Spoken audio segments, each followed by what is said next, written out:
Princess Erelin of the Celestari Dominion had been many things in her 20 cycles of life: royalty, diplomat in training, and heir to one of the most advanced civilizations in the Orion Spur. But never, in her most vivid star dreams, had she imagined she would become a student of a human. It started with a war the Celestari didn't want to fight. The Varic Empire had risen again, its war fleets cutting across the darkness like steel serpents. Every world they conquered fell with barely a fight. Their warriors were engineered for strength, speed, and psychic resistance. The Celestari, brilliant, graceful, and technologically superior, were still outmatched in one thing: raw willpower. They needed someone who embodied it. Someone human. And so Earth received a single message from Celestari High Command. Send your strongest champion. But humanity did not send a super soldier. They did not send an engineered powerhouse. They sent Staff Sergeant Mark Reyes, combat veteran, fitness instructor, and the only soldier who said, "Sure, why not," when asked if he wanted to train an alien princess. Erelin was not impressed at first. "This is your champion?" she asked, staring at Mark as if he were a malfunctioning robot. Mark cracked his knuckles. "Princess, I'm not here to fight your battles. I'm here to teach you how humans win theirs." And thus began the 100 days. Day 1. Erelin learned that humans sweat. A lot. And that Mark expected her to sweat too. "This is barbaric," she muttered, gasping halfway through the first push-up.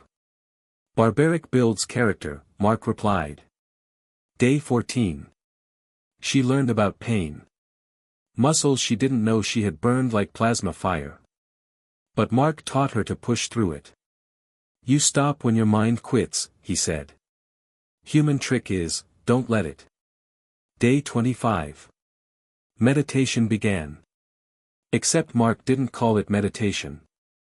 He called it, getting your head straight. "You can't outfight the Varic physically," Mark told her, "but you can outstubborn them. Humans win half our battles because the other guy gets tired of trying to break us." Erelin began to understand. Day 40. She shattered a marble column with a controlled strike, something she'd never imagined she could do. Mark just nodded. "Good. Again." Day 60. Word spread through the Celestari fleet: the princess was training with the human. Officers gathered in secret to watch. They whispered as she flipped Mark over her shoulder for the first time.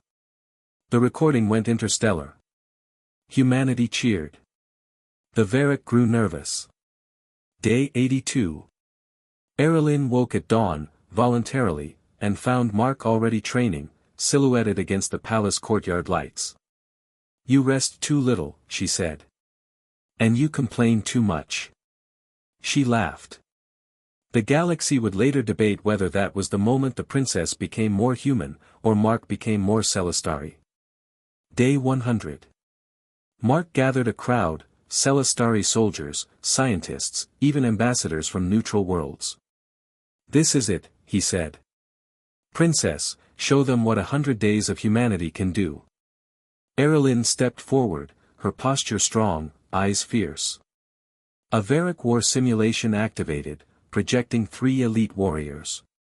This time, she did not flinch. The crowd watched, breathless, as she moved with lethal precision, ducking, weaving, striking, enduring. She fought like a Celestari. She fought like a human. She fought like herself. When the last projection dissolved, the audience erupted. Mark walked to her side. "What did you learn?" he asked quietly. Erelin looked at her shaking hands, tired, blistered, and strong. "That humans," she said, "are impossible." A week later, the Varic launched a surprise attack on Luminara Prime. Erelin led the defense. When the Varic commander demanded her surrender, she simply answered, "I trained with a human." The battle turned the tide of the galactic war. Erelin's strategy, relentless, adaptive, fearless, left the Varic stunned. Celestari soldiers, inspired by her transformation, fought with unheard of determination. Word spread from system to system. The princess carries the fire of Earth. The Varrock retreated. The Celestari advanced. And peace emerged from the ashes, held together by a truth no empire could ignore. That humanity's greatest weapon wasn't technology, or genetics, or machines. It was willpower. And Princess Arelynn had become its most powerful ambassador. When peace was officially declared, Mark prepared to return to Earth. Arelynn met him at the starport. "You changed me," she said softly. "Princess," Mark replied, "you did that yourself." She smiled, a warrior's smile, earned through sweat and pain and triumph. "The galaxy will not forget what humanity taught me." Mark shrugged. "Good. Maybe next time they won't underestimate us." As his transport lifted off, Arelynn watched it disappear into the starry horizon. The galaxy was safer now. Because a human had trained a princess. And the transformation had shaken the stars themselves.